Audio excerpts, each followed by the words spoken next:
কোরআন বিজয় করার জন্য। কি বলেন, ঠিক কিনা?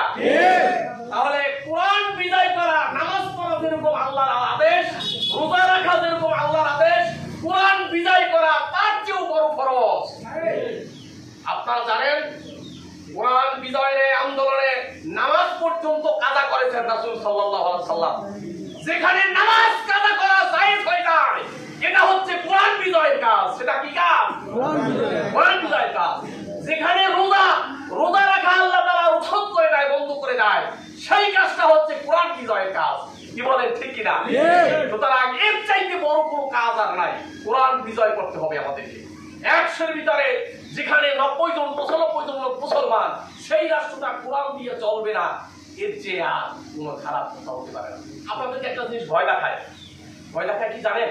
যে কোরআনের আইন যদি কায়েম হয় তাহলে মানুষের হাত কাইতে ফেলাইবে। এই ভয়টা দেখায় না? শয়তান এই ভয় দেখায়। সুতরাং কোরআনের আইন মানা যাবে না।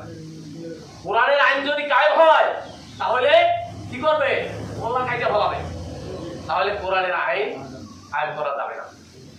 দেখেন, আপনি সৌদি আরব যান, কোরআনের আইন সেখানে কয়েকটা আইন আছে। হাত কাটা যাবে তাদের, কোন চোরের? ক্ষুধার জ্বালায় যে লোকটা খেতে পারে না, ক্ষুধার জ্বালায় অস্থির, সেই লোক যদি চুরি করে, ওমর রাদিয়াল্লাহু তাআলা আনহু বলছে, ক্ষুধার তাড়নায় যে চুরি করে তার হাত কাটা যাবে না। যে লোকটা বাংলাদেশের কোটি কোটি মানুষের টাকা চুরি করে নিয়ে ইউরোপ আমেরিকায় বিশাল বাড়ি করে, এই চোরের হাত কাটা যাবে। সুতরাং এই জন্য ওরা মানুষকে কোরআনের আইন কায়েম হলে ভয় দেখায়। আসলে ভয় ওদের, সাধারণ মানুষের ভয় না। একজন চোরের, যারা বাংলাদেশের কোটি কোটি মানুষের টাকা চুরি করছে, এখন যদি শেখ হাসিনা ভালো হয়ে যায়, তিনি যদি তওবা করে ভালো হয় যে না আমি কোরআনের শাসন চাই, তাহলে এই ভালো হইলেও এই দেশের যে 20 কোটি মানুষের হক নষ্ট করছে, এই 20 কোটি মানুষের হক ফিরিয়ে দেওয়ার মতো ক্ষমতা শেখ হাসিনার আছে? মন্ত্রী মিনিস্টার যারা এই দেশের কোটি কোটি মানুষ হক নষ্ট করছে, তাদের ফিরিয়ে দেওয়ার অধিকার আছে? নাই। সুতরাং বাংলাদেশ জামাত ইসলামের লোকেরা সন্ত্রাস করে না, করে? বাংলাদেশ জামাত ইসলামের লোকেরা চাঁদাবাজি করে না, বাংলাদেশ জামাত ইসলামের লোকেরা একটা বিড়িও খায় না। বলে ঠিক কিনা? মাদকাসক্ত নয়। সুতরাং যারা চাঁদাবাজি করে না, যারা দুর্নীতি করে না, যারা মানুষের উপর লুটপাট করে না, এই সমস্ত মানুষ দ্বারাই সুন্দর একটা দেশ গড়া সম্ভব।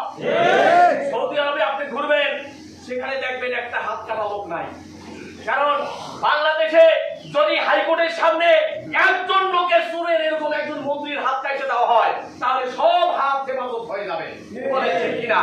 সুতরাং কবি বলছেন, নাহি কমরা ভোগ বিলাসের, শাহাদাত ছিল কাম্য মোদের, ভিখারির বেশে খলিফা যাদের, শাসন করেছেন আবা জাহান, তারাই আজ ঘুমিতে নিবর, তাই বাহিরে বইছে ভক্তভান, বাজিছে দামামা বাদরে আমামা, শির উঁচু করো মুসলমান, দাওয়াত এসেছে নায়াত আমারা, ভাঙা কিল্লায় করে নিশান, দিকে দিকে পুরো জ্বলিয়া উঠিছে দিন ইসলামী লাল মশাল, ওরে কি খাবো তুই ওর দিকে, তুই তোর প্রাণ প্রদীপ জ্বাল।